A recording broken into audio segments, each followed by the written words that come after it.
The first time I stole someone's watch off without them knowing, I was about 14 years old. The last time I did it was, I don't know, I would say 20 minutes ago, Fumi, when I was talking to you. That's yours. My name is Ben Seidman. I'm a sleight of hand expert. I use psychological magic and pickpocketing to create amazing moments for people. Today, we're gonna be breaking down sleight of hand and pickpocketing in film and TV. Ocean's 8. Follow the queen, live your dream, but don't sleep. Don't sleep, because she might disappear, saw that?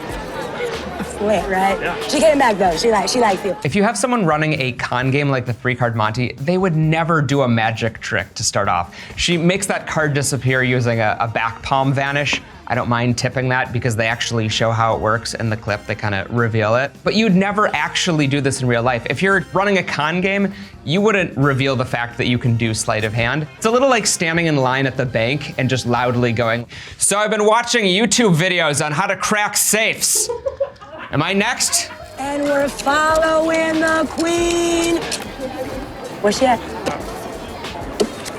The 3-card Monty is one of the oldest con games that we know of. It uses 3 cards. One of them you want to keep your eye on, that's the Queen of Spades. And then the other indifferent cards are usually matching. So the idea is keep your eye on the Queen of Spades. Ignore the red ones, just watch the Queen.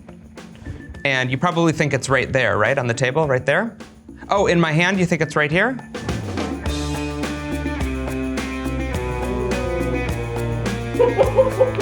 Yeah, that's why you never want to play this game for money. People always think that the 3-card Monty is based entirely on sleight of hand. That's a common misconception. It's actually based more on psychological pressures. There's conditioning. Every time the operator, that's the person who's tossing the game, throws the cards, for the first bunch of times you see it happen, they're actually throwing the game straight. The money card does land where you think it is. So they're piquing interest, but they're working with a whole team of people in almost every scenario. So the mark, that's the victim who's about to get taken advantage of, will notice the action, come over, see other people winning. That's where FOMO kicks in. And then there's a little bit of Dunning-Kruger, because as you watch this game played, you start to think, oh, I understand how this works, I can beat it. And then, right when you place a big bet, that's when the sleight of hand takes place.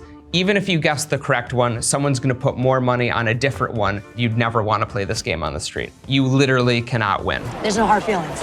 And you're a real one, you know? She also steals the mark's watch at the end, just immediately has it in her hand. It's a little fast for a real pickpocketing steal. If you're running a 3-card Monty scam, you're also probably not pickpocketing because all of the focus is on you. So even though Awkwafina is hilarious and does a great job, I don't feel like the direction of the scene really matches a real life con. My cousin Vinny. He'll show you they got straight sides. He'll show you how they got the right shape.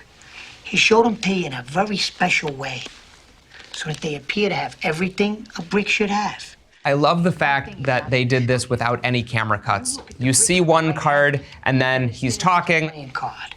His whole case is an illusion, a magic trick. It has to be an illusion, because you're innocent.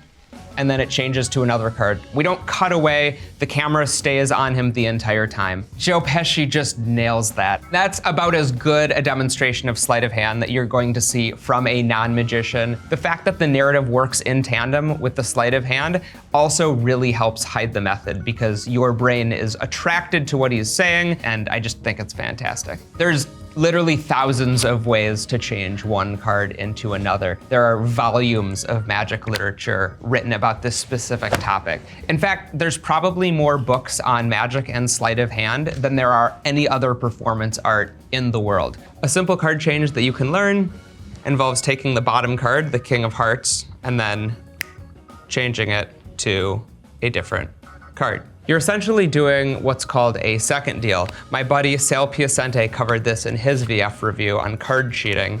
The top card stays where it is, like this. So I'm dealing that second card, but I'm doing that same thing from the bottom. If you want to learn how to do this, get a deck of cards, hold it in your hand in mechanics grip. This is how dealers would deal a game of cards. And what you do is you come in, you show this card, you come in, and you push that bottom card out just a little bit, and you take that second card and set it on the table. And that's called the glide. Once again, you take that bottom card apparently, but you're taking the second one. This requires practice. Most card changes are designed for a real life environment, for a live performance. If you're sitting in front of me, I could set down a card, the 3 of clubs, have this in my hand, talk to you, distract you, put my hand on your shoulder, take your attention off of it. I could literally do this, switch the cards, and in a live environment, you're not gonna see it. On camera, of course, that looks terrible. We see the entire picture, and so we see that happen. When you're designing magic for TV, you want everything to be burnable. Burnable means the audience can continue to watch it with unblinking eyes, even rewind the footage, and still not understand how the deception works. Keep your eye on the 4 of clubs. If I'm designing a card change for TV, I'm gonna wanna add layers of deception where I can show you that the 4 of clubs is actually not there or on top of the deck. What I wouldn't do is show you where it ended up, but that's a little secret. We can keep that between us, right? The recruit. The most important thing you need to know is that you don't know shit. What you see, what you hear. Nothing is what it seems. Al Pacino, you're the greatest of all time, but I feel like you were led astray. That really should look much better. We literally see him rip up a newspaper, and then we cut away, and then we cut back, and he opens up a different newspaper. I don't see the trick here. I think it's safe to say that nobody on set knew how to do this magic trick. You have to at least see the pieces of the newspaper in the same shot before the restoration happens. The restoration is the moment that something broken is put back together. Otherwise, it's just not gonna be impressive at all. The take. Walk up to me and steal my wallet. I mean, it's ridiculous. I wouldn't have a guy come up to me in the street and ask me to steal his wallet. It doesn't work like that. Just do it. Well, I'd walk up to the guy, avoid eye contact, step to the side, look him in the eye, and then I'd be gone. Still there. But the money's gone. See, I took the wallet the first time, then put it back the second, only without the money. Wow, that steal happens quickly. Is it possible? Yes.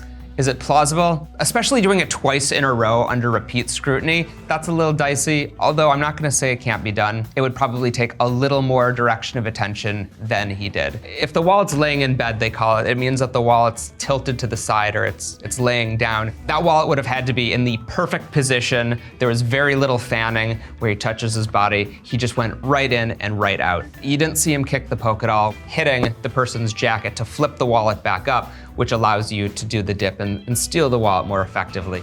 We are here with Eric. Hey, buddy. Hi. How's it going? Good, how are you? I'm really, really great. Do you know what's gonna happen here? Not exactly, no. You know you're here to see something Yes. like a magic trick, right? Right, right. Perfect. Okay, so let me ask you, I might borrow a few things from you. Do you have your wallet on you? Yes. You do, okay. Do you keep your wallet like in your pants pocket or where? No, it's in my jacket It's pocket. in your jacket pocket. Yeah, yeah. Amazing. Okay, and it's on like this side over here? Yeah. Beautiful. Sometimes people carry it on like the outside, but you actually have it right here. Yeah. Perfect. And then over here in that pocket, what's that? I saw something down there. Yes, my phone. Oh, that's your phone. Okay, that makes sense. A lot of people, if you're right-handed. Yes. Yes, a lot of people, if they're right-handed, they'll keep it like down here. But over there's your wallet, correct? Correct, yes. Beautiful. Yes. Would you be amazed? Tell me honestly, would you be amazed, Eric, if I could make your wallet and your phone switch places?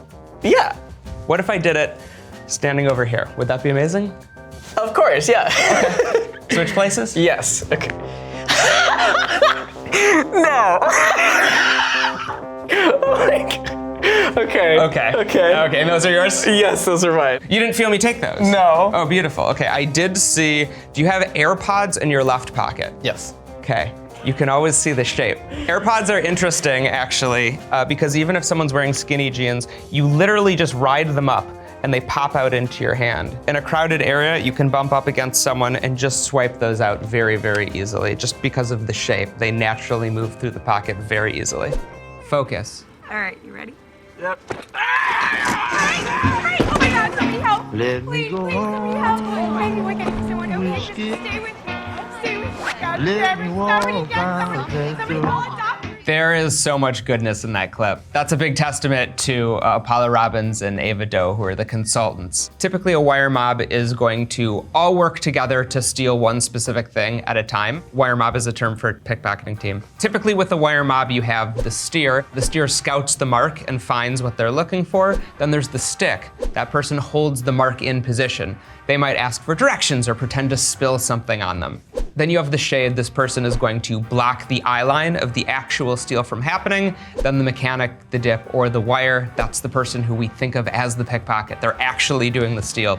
Then they're gonna toss whatever they steal off to the Duke man. And the Duke man goes south immediately. They're out of there. And that way, if authorities catch anyone in the crew, they don't have any stolen goods on them. So in this case, you have so many people working together. You probably wouldn't see that out in the street, people doing all of these steals at the same time, but you would see a crew working together to accomplish one steal at a time. And I love how realistic these steals are. Doctor, help me. It's just hard. The only one that I would question is the Rolex steal at the end. It is possible to steal a Rolex. I have taken many. However, doing it in that context is a little difficult. A Rolex band has to be expanded, and then once it's opened, it's pulled over the person's wrist like this. You see Margot Robbie pull it off of his arm. Watches that detach and then can just be taken off like this are easier to steal. I'm wondering, out of curiosity, I think you're wearing a watch, is that correct? Yes. Okay, beautiful. Would you hold out your hand? So, of course, you're a righty, that makes sense. So Eric, I'm going to give you $50 just to hold on to. Okay. You hold out your hand Yes. a little bit? Yeah, just hold it like this. Okay. I'm gonna just crumple that up. What I would love you to do, hold on to that money, but hold on very tightly, okay? So you can actually feel it in your hand. I feel it. Yeah, you don't have to squeeze it so that it hurts, but actually hold on to it. And then hold out your other hand like this. Okay.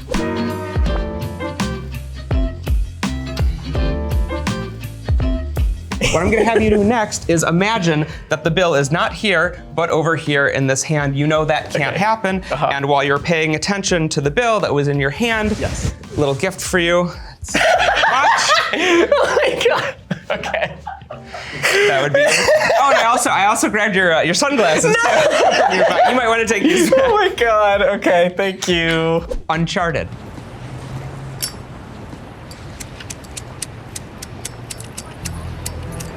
Come on. You know what? It's for the best. I've been trying to quit. A pickpocket working solo is often referred to as a cannon. When you have a cannon with that little amount of shade and it's that quick, I don't know. It's a little too much. I think the idea there is good, but I think that would be realistically a nearly impossible steal to do in public. He would have had to study that particular bracelet. I mean, he does block the eye line with the lighter, which I think is smart. I think they knew what they were doing, but she would have seen that happen, and it happens way too fast. If he really wanted to steal that bracelet, if he was working with a team, someone pretended to spill something on her, there's a little bit of pandemonium, someone's like, oh my God, starts patting her with napkins, someone moves her out of the way because someone's like moving through. If there was a lot more action and a lot more attention splitting, where she's going from one place to another, I would believe that that steal would be possible. Modern Family. Uh-oh, here comes the great snooze, Deanie. Keep your eye on the cup with the potato. It's under that one, right? Is the potato here? Is the potato here? Oh, this trick's a real lemon. I mean, that's just so much fun. That's fantastic. Look, the moment of sleight of hand happens off camera. They use a camera cut. Who cares? They're duplicating kind of a combination of two things. One is the cups and balls, which is one of the oldest magic tricks that we know of. And also the 3-shell game, very similar to 3-card Monte. It's a game that you can't win. It uses 3, oftentimes bottle caps, and a little marble goes underneath one of the bottle caps, and you have to keep track of it.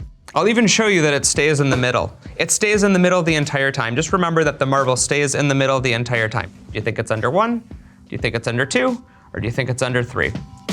And most people would guess number 3. Once again, not a game you should play for money. According to Sam Sharp in Neo-Magic, which was published in 1931, there's 5 different types of effects. There's a vanish, something disappears. There's a production, the production, something appears. A transposition, 2 things change places. A transformation, 1 thing turns into another one. And then natural laws defied, and this can be a levitation, something floats. A penetration, 1 solid object passes through another. What's great about the cups and balls is it covers every single one of those effects. So there's a lot of bang for the buck. When you're talking about the cups and balls, you're talking about loading, a term for getting one item into another item without anyone seeing or hearing it happen. That would be a load. A vanish, obviously, putting something into your hand and having it disappear. There's plenty of vanishes in the context of this routine. Good night, everyone. When Phil vanishes at the end, it's a take on like a trope of magic tricks, just disappearing in a puff of smoke. This is a very funny and great execution for a fun magic moment on camera, even if it's not actually being performed. The Prestige. Maybe one day I'll open my hand, get your attention, ask, are you watching closely? Maybe a magic word or 2. And then I'll be gone. How do you get so famous then, eh? Magic. It's a great use of a red herring. It's a great way of taking the person's expectations and using them against them as a weapon. An interesting point, Christian Bale's character is using sloppiness to cover his skill. In other words, if I show you a card, the Ace of Spades, and I cut it back into the deck, I might not show off in this way. Anytime I see a magician showing off doing really fancy cuts, I feel like they're revealing the fact that they are skilled as sleight of hand performers. If you shuffle the cards how they would be shuffled in an actual environment, like if you were in a casino, people would shuffle them on the table. If you handle the cards in the way that are right for the situation, then when that card is controlled, it makes a little bit more sense. Also, the sloppiness, there's a great idea where the cards can be shuffled on the table like this, mixed around like that, and the performer appears to not have any skills with the cards. Shuffling like this makes the handling look a little more professional. When you shuffle and you use a more sloppy technique, it helps hide the skill. And that way, when cards are controlled, it seems a little more impossible. But truth be told, I'm not actually focusing on any of those aces or this one right here. I've been controlling the entire deck.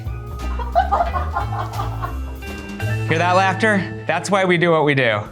There's a great piece of sleight of hand theory, which is known as if you can't change the move, change the moment. Christian Bale knows that he's gonna try to put that ankle cuff on the guard. And that's a difficult thing to do. He's under heat, right? The attention is on him, but he's going to distract by changing the moment. Like a pickpocketing move, he's moving the guard's attention to something else, and that draws the guard's focus. That way, his expectations are confirmed. He relaxes. When his guard goes down, that's when Christian Bale's gonna attack. So that's how he changed the moment and used it to his advantage. I'll also say Christian Bale did learn how to palm a ball. It's not the most advanced thing to do in Magic, but it certainly does require practice. And I think he did a great job executing it. Now you see me too. 3零數出嚟。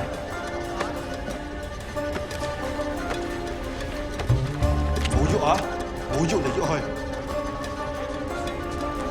認真身。OK， 打開三張。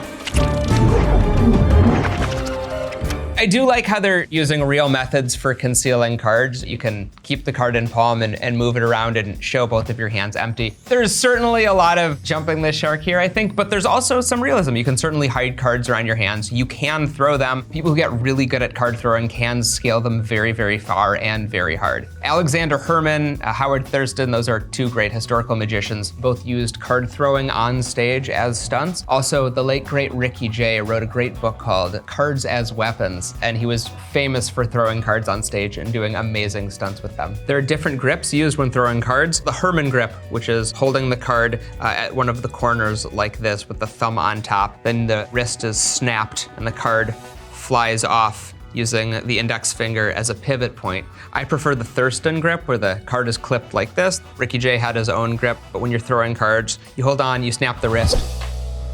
And I just made our cameraman duck. Sorry to scare you. You all right? Okay. Mission Impossible. Oh, you mean this? That's not the least. What's the matter? You've never seen this trick?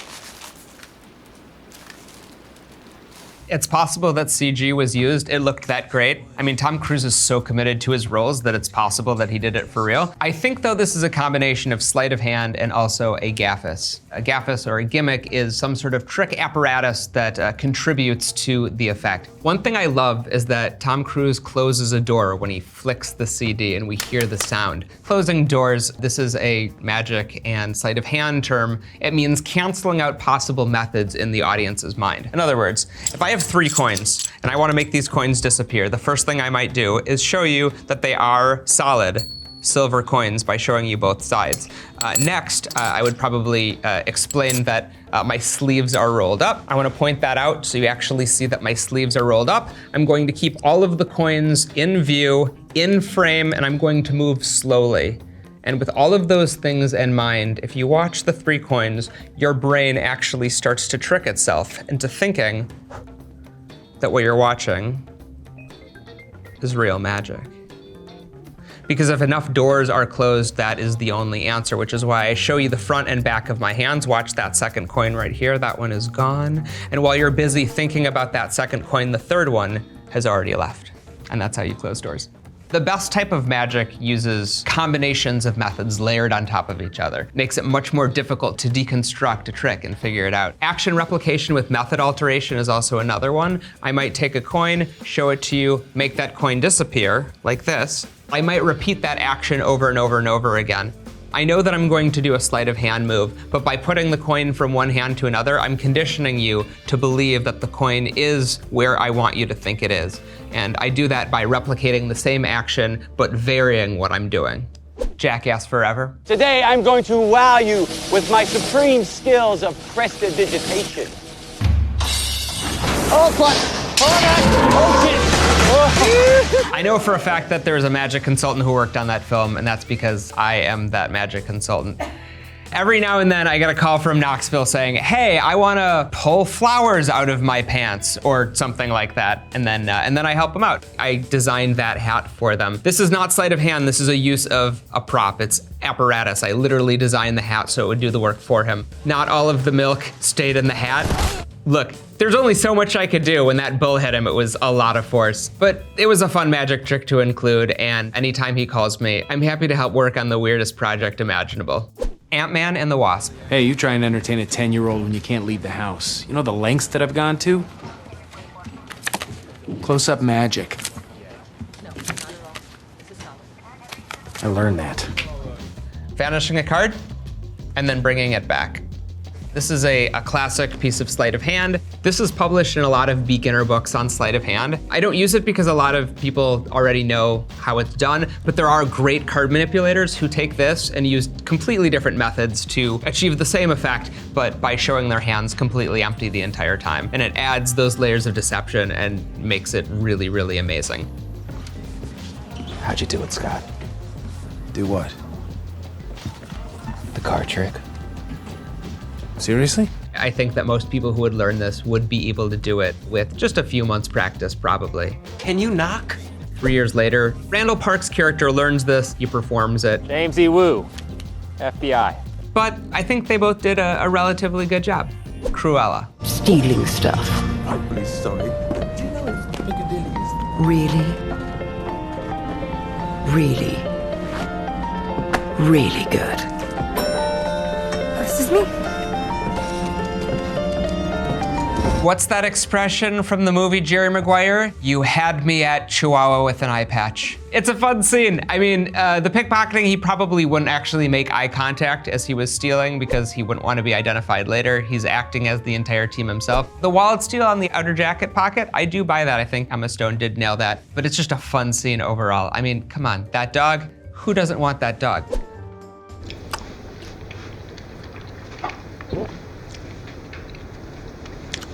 Buddy, don't eat those.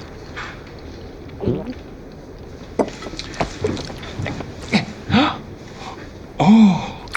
Look, the sleight of hand here, you could barely call it sleight of hand, it's pretty simple. But he did learn it and execute it well. I mean, there was technically a vanish and a reproduction. Will Ferrell nailed it, it's very funny. I was just asked by our director, Fumi, to spoil this and tell everyone how it works. He pretended to take one, and then he did it, and then he showed his hand empty. And then he had one in his hand, and he pretended to take it out of his ear. We good? Never tell the secret! Thanks so much for watching. I hope if you see a magician performing, you can appreciate the deception that they're trying to put into the world. And I hope that if you see someone who's trying to con you out of money, playing 3-card Monte, trying to pick your pockets, I hope you're a little more cautious when that's happening.